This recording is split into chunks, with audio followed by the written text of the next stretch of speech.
Le brasier de colère des agriculteurs n'est pas près de s'éteindre. Ce jeudi, à la sortie de Saint-Dizier, une cinquantaine de manifestants se sont installés autour de ce rond-point.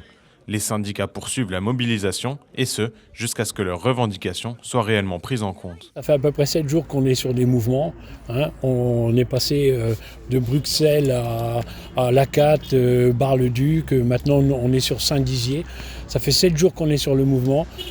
On nous écoute, mais pour le moment on ne nous entend toujours pas.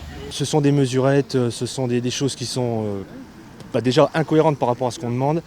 Et on nous balade, on nous promène et on n'a pas les revendications souhaitées. Nous, on a des revendications claires.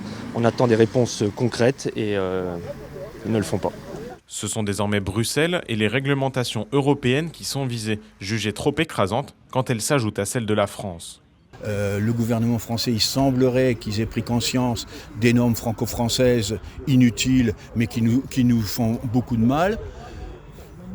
Aujourd'hui, il faut faire du poids pour faire comprendre à Bruxelles et à tous les technocrates.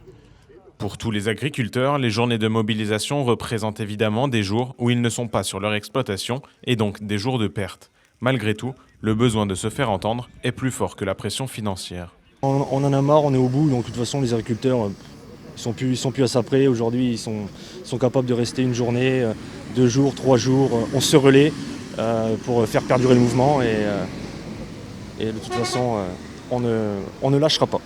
Dans la journée, le Premier ministre Gabriel Attal a détaillé une dizaine de mesures en faveur des agriculteurs. Chaque syndicat va maintenant devoir décider de poursuivre ou de suspendre ces mobilisations.